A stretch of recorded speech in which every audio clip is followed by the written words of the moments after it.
Did you know that 90% of tomato plants fail because of a mistake made in the very first 5 minutes of planting? Welcome back to the channel. Today we are talking about tomatoes. Specifically, we are going to show you why you should never plant tomatoes without adding one crucial thing to the whole. I promise you, by the end of this video, you will look at gardening in a completely different way. But here is the crazy part. The biggest secret to massive tomatoes actually contradicts what most gardening books tell you to do. You might think you are being gentle with your plants, but you are actually setting them up for failure. Stick around, because we are going to expose the real truth behind huge harvests. Have you ever had a beautiful green tomato plant suddenly rot at the bottom of the fruit? Let me know in the comments if that has ever broken your heart. Well, today we put an end to that heartbreak forever. Before we get to the actual planting, we need to understand the plant itself. Tomatoes originate from West and South America. In their natural habitat, they do not grow neatly in little cages. They sprawl on the ground, rooting wherever their stems touch the earth. Over centuries, humans have bred them to be heavy producers of giant fruits. But here is the problem. By forcing them to grow upright and produce massive tomatoes, we have placed an incredible amount of stress on their root systems. The modern garden tomato is a heavy feeder and a heavy drinker. If the foundation is weak, the entire structure collapses just when the fruits start to ripen. That is why the exact moment of transplanting your seedling from its pot into the ground is the most critical event in the plant's life. It sets the stage for everything that follows. Let us dive straight into the first massive mistake. We need to talk about the myth of shallow planting. Many beginners think you should plant a tomato seedling at the exact same depth it was in its little nursery pot, but that is actually a terrible idea. Let us bust this common gardening myth right now. Tomatoes are incredibly unique plants. They have what we call adventitious roots. This simply means they can grow roots anywhere along their main green stem. If you plant them shallowly, you are robbing them of a massive underground support system. The right way is the deep hole method. You need to bury up to 2/3 of the entire plant. Yes, you heard that right, 2/3. Imagine holding a tall seedling. You pinch off all the bottom leaves. Then, you bury that naked stem deep into the dark soil. What happens next is pure magic. Over the next few weeks, that buried stem will sprout dozens of brand new roots. A bigger root system means much better water absorption. It means the plant can survive hot summer droughts much easier. It also anchors the heavy plant against strong storms and winds. So, the next time you hold a seedling, do not just scratch the surface. Dig deep. Your future harvest depends entirely on this crucial first step. Shallow planting guarantees a weak, thirsty plant. Now we arrive at the absolute most important thing you must add to the whole. Never plant a tomato without adding calcium. Most people skip this, and it is a fatal error. Have you ever seen a gorgeous red tomato, but when you turn it over, the bottom is flat, black, and rotten? That is called blossom end rot.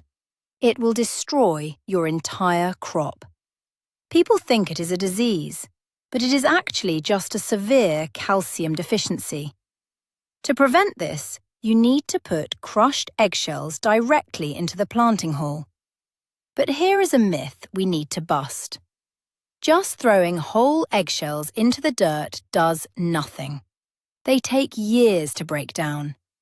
You must dry your eggshells, grind them into a very fine powder, and put a handful of that powder directly beneath the roots. Think of it like giving your plant a calcium pill. As the roots grow, the soil acids slowly dissolve the powdered eggshells, feeding the plant exactly what it needs right when it starts making fruit. It is a simple, free trick that saves hundreds of tomatoes from rotting on the vine. Let us talk about a secret ingredient that sounds absolutely crazy.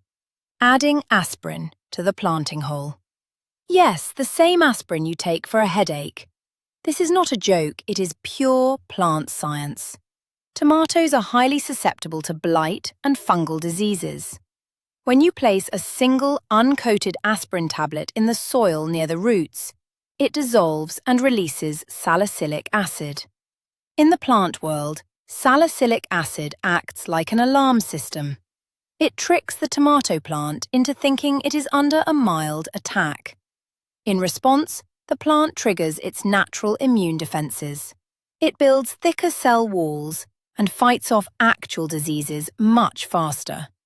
Imagine giving your tomato plant a vaccine before the summer bugs and fungi even arrive. It is a brilliant hack for robust health. Just one little pill dropped into the deep hole before you add the soil can make the difference between a plant that dies in July and one that produces fruit all the way until the first winter frost. It sounds like magic, but it is just smart biology. Moving on to another popular addition, let us discuss Epsom salt. You have probably seen hundreds of videos telling you to pour Epsom salt on everything in your garden. Let us clear up the confusion. Epsom salt is simply magnesium sulfate. It does not contain regular salt, so it will not hurt your soil. Magnesium is a vital building block for chlorophyll, which is what makes leaves green and helps the plant absorb sunlight. However, we need to bust a myth right here. Epsom salt will not cure every problem. It only helps if your soil is actually deficient in magnesium. If the lower leaves of your tomato plant are turning yellow between the green veins, that is a classic sign of magnesium hunger. Sprinkling just 1 tablespoon of Epsom salt into the bottom of the planting hole gives the roots early access to this crucial mineral. It ensures your plant stays a deep, vibrant green during those critical first few weeks of rapid growth. Just remember, a little goes a very long time. Do not overdo it. Another crucial element for the perfect planting hole is bone meal. If eggshells build the fruit, bone meal builds the flowers. Bone meal is exactly what it sounds like. It is crushed animal bones, and it is packed with organic phosphorus. Why do you need phosphorus?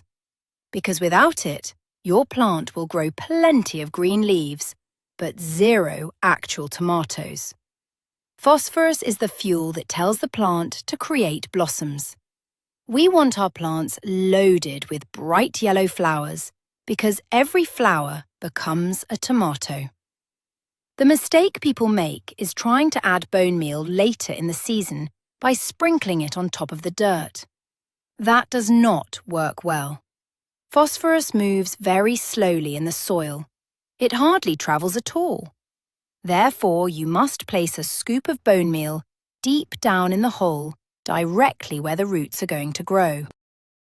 By the time the plant is mature enough to start flowering, its roots will have tapped right into that buried treasure chest of phosphorus, resulting in an absolute explosion of blossoms. Now let us talk about the invisible workers in your soil. This is perhaps the most advanced secret for extreme yields. I am talking about mycorrhizal fungi. This is a beneficial fungus that you can buy as a powder. Before planting, you sprinkle this powder directly onto the bare roots of your tomato seedling. When you do this, you are creating a biological partnership. The fungus actually attaches to the plant roots and grows outward, creating a massive microscopic web in the soil. Think of it as a secondary root system. This fungal web can reach water and nutrients that are way too far away for the tomato's own roots to access. In return, the plant feeds the fungus a little bit of sugar. It is a perfect team. Plants treated with mycorrhizal fungi grow faster, resist drought beautifully, and absorb nutrients at an incredible rate. Many people fail because they plant into sterile, dead dirt. Adding this beneficial fungus breathes actual life into your garden soil and supercharges your plants from day one. Let us shift our focus to the immediate aftermath of planting: the watering mistake. So many gardeners dig a hole, drop in the plant, cover it with dry dirt, and then just sprinkle a little water on top. This is a recipe for transplant shock. When you move a plant from a cozy pot into the harsh ground, it panics. The roots desperately need instant contact with moisture. The correct method is to create a mud bath. Before you put the plant in, fill the empty hole completely with water and let it drain. Then, place your amendments and your plant. Fill the soil halfway and water it deeply again. Finally, fill the rest of the soil and water the top. This ensures there are absolutely no dry air pockets hiding underground near the roots. Air pockets will kill delicate new roots instantly. By soaking the soil in layers as you plant, you guarantee that the roots are hugged by cool, damp earth. This almost completely eliminates transplant shock and helps the plant start growing immediately without stalling. Here is a silent killer that ruins crops before they even begin: cold soil. People get so excited when the spring sun comes out that they rush to plant their tomatoes. But here is the reality. Tomatoes are tropical plants at heart. They absolutely hate cold feet. While the air might feel warm to you, the soil deep down where the roots live might still be freezing. If you plant a tomato in soil that is below 60 degrees Fahrenheit, the plant simply stops growing. It will turn purple, stunt its growth, and sometimes never recover, even when summer arrives. The myth is that planting early gets you early tomatoes.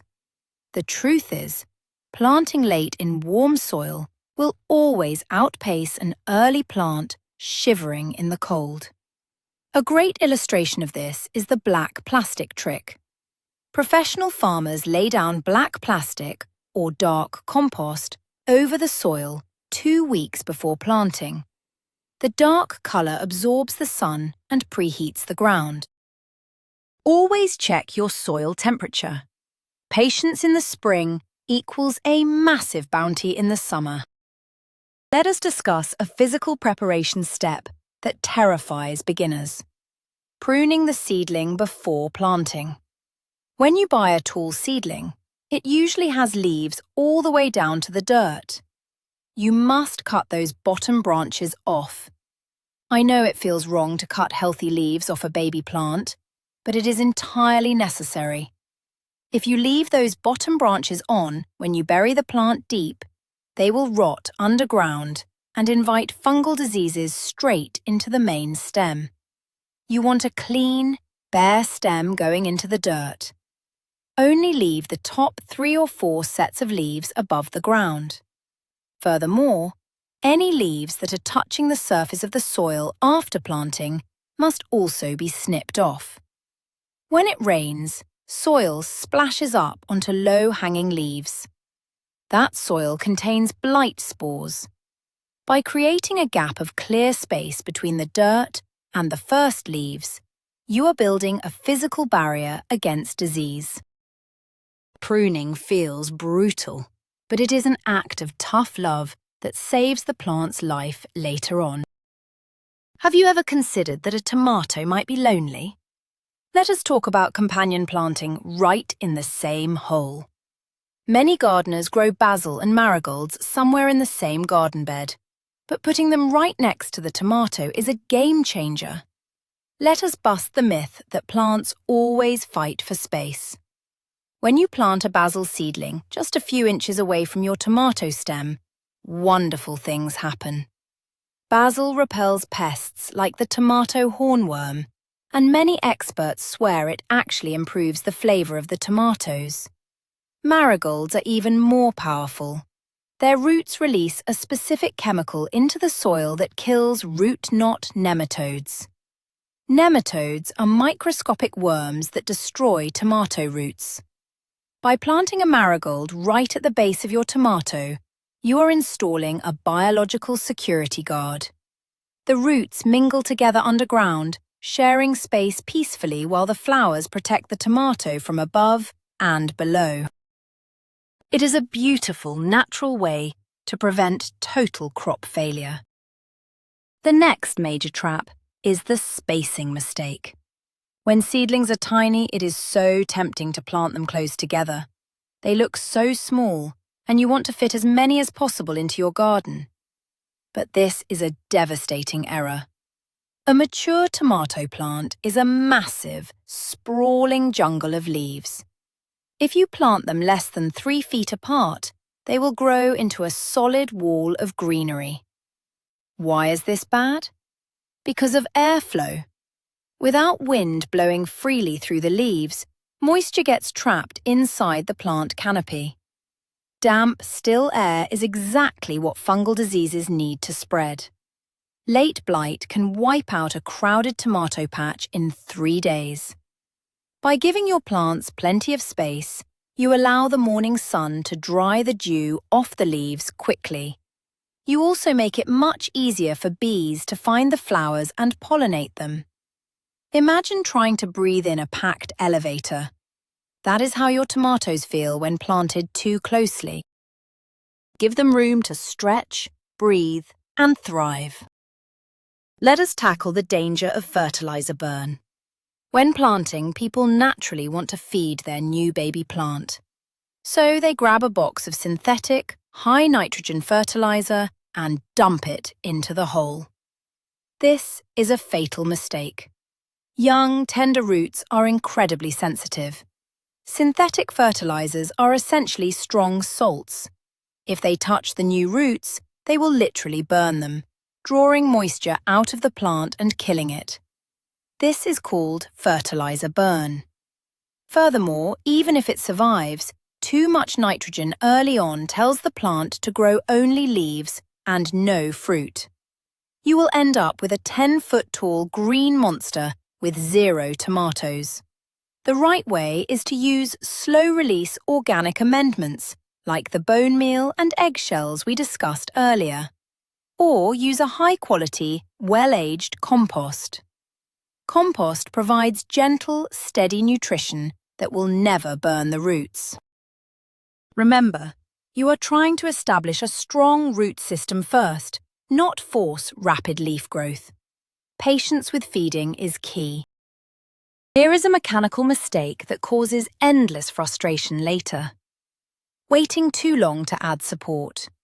You must stake or cage your tomatoes on the exact same day you plant them. The myth is that you can just wait until the plant gets tall and starts falling over. Here is why that is terrible advice. If you wait a month to drive a wooden stake or a metal cage into the ground, the tomato has already grown a massive invisible root system. When you smash that stake into the dirt, you are slicing right through the plant's vital roots. You are literally amputating its water supply. By installing your heavy cages or tall stakes on planting day, while the root ball is still tiny, you avoid all root damage. The plant will naturally grow up and into the support structure. It also saves you the headache of trying to wrestle a wild, muddy, heavy tomato plant into a cage in the middle of a July rainstorm. Set the architecture up on day 1 and let the plant do the rest. We need to have a serious talk about coffee grounds. This is one of the most persistent myths on the internet. People say you should dump fresh coffee grounds directly into the tomato hole to add nitrogen and make the soil acidic. Please, do not do this to your new seedlings. While it is true that tomatoes like slightly acidic soil, fresh, unbrewed coffee grounds are too highly acidic and contain caffeine. Caffeine is an allelopathic chemical, which means it actually stunts the growth of other plants. It is nature's weed killer. Even brewed coffee grounds can bind up nitrogen in the soil as they decompose, stealing it away from your baby tomato plant. The correct way to use coffee grounds is to put them in your compost bin and let them break down for 6 months first. Only then are they safe and beneficial. Throwing fresh kitchen waste into a planting hole is just inviting mold, pests, and nutrient lockup. Keep the coffee for your morning mug, not your planting hole. Let us look at what happens right after the dirt is filled in. Leaving bare soil around your newly planted tomato is a huge error. You must apply a thick layer of mulch immediately. Their soil is a magnet for disaster. When the hot sun beats down on bare dirt, it bakes it into a hard crust. The water evaporates quickly, leaving the roots thirsty and stressed. Also, weeds will immediately sprout and compete with your tomato for nutrients.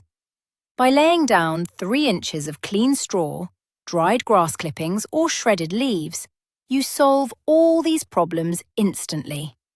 Mulch acts like a protective blanket. It regulates the soil temperature, keeping it cool on scorching days and warm on chilly nights. It holds the moisture in, so you do not have to water as often.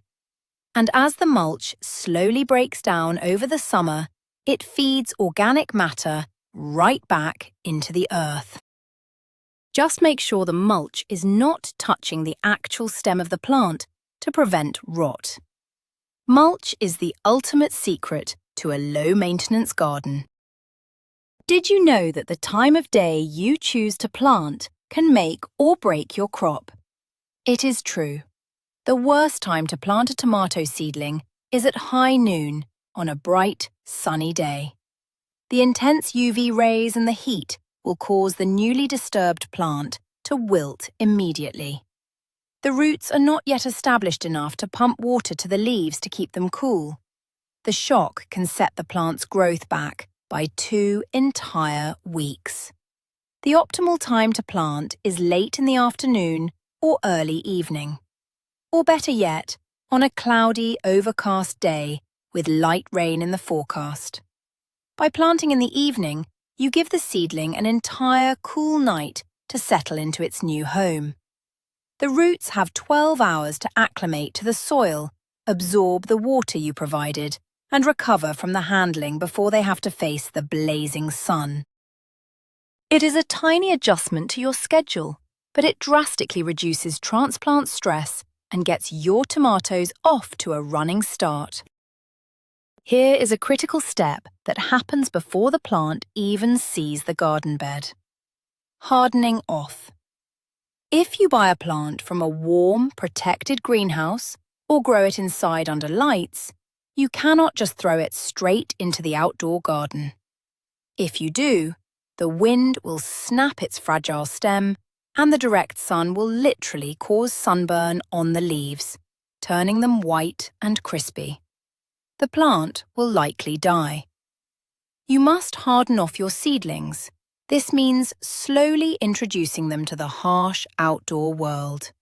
Start by putting them outside in a shady, protected spot for just 2 hours a day.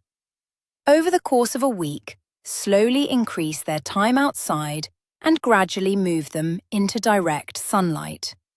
This process thickens the main stem and builds a tough, waxy coating on the leaves. It is like an athlete training for a marathon. By the time planting day arrives, your tomato is rugged, tough, and fully prepared to handle whatever Mother Nature throws at it. Skipping this step is a fatal shortcut. Let us talk about the dirt you put back into the hole.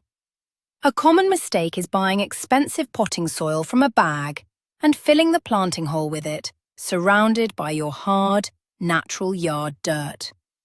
This seems like a nice treat for the plant, but it creates a bathtub effect. The fluffy potting soil holds water like a sponge, while the hard clay around it does not drain. Your plant will literally drown in a puddle of mud underground. Furthermore, the roots will get lazy. They will hit the hard wall of your natural soil and just circle around inside the soft potting soil, never expanding out to build a strong foundation. The secret is to use the native soil you dug out of the hole, but mix it 50-50 with good compost. This creates a transition zone. The plant gets the nutrients from the compost, but it is forced to adapt to your native soil right away. It encourages the roots to push outward aggressively, creating a massive drought-resistant plant. I want to share an ancient Native American secret that is still incredibly effective today. The fish head trick. It sounds bizarre, but burying raw fish scraps at the very bottom of your tomato hole is a legendary gardening hack. Fish is packed with nitrogen, calcium, phosphorus, and dozens of trace minerals. As the fish decays deep underground, it feeds the tomato plant slowly throughout the entire growing season. However, you must do it right to avoid disaster. You cannot just put a fish near the surface, or raccoons and stray cats will dig up your entire garden. You must dig the hole extra deep. Drop the fish scraps in, cover them with at least 2 inches of soil, and then place your eggshells, bone meal, and your tomato plant on top. The smell is trapped deep underground, but the roots will eventually find that nutrient-dense goldmine just as the plant begins setting heavy fruit. It is the ultimate, slow-release, organic fertilizer. Finally, let us discuss the first 7 days after planting. This is the critical observation period. Do not just plant your tomatoes and walk away for a week. You need to watch them closely. If the leaves start turning purple, it means the soil is too cold and the plant cannot absorb phosphorus. If the plant wilts during the day but recovers at night, it is just normal heat stress. But if it stays wilted in the morning, it is desperately thirsty. Watch out for cutworms. These are little caterpillars that live in the soil and will literally chew the stem of your new plant right in half overnight. You can protect against them by placing a simple cardboard ring, like a slice of a toilet paper tube, around the base of the stem, pushed slightly into the dirt. By paying close attention during this first week, you can catch minor issues before they become crop-destroying disasters. Your vigilance right now guarantees those massive, red, juicy tomatoes later. And there you have it. The shocking truth is that successful tomato harvesting does not start in August. It starts on the exact day you plant. By avoiding shallow planting, crushing those eggshells for calcium, utilizing the aspirin trick for immunity, and spacing your plants for maximum airflow, you are practically guaranteeing a massive, healthy crop. Imagine walking out to your garden this summer and harvesting baskets full of flawless, heavy tomatoes, while your neighbors are struggling with rot and disease. That is the power of planting smart. Thank you so much for watching. If you found these secrets helpful, please hit that like button, subscribe to the channel, and turn on notifications so you never miss our gardening hacks. Now, I want to hear from you. What is the weirdest thing you have ever put in a planting hole? And did it work? Let us get a discussion going in the comments below. Happy gardening, and we will see you in the next video.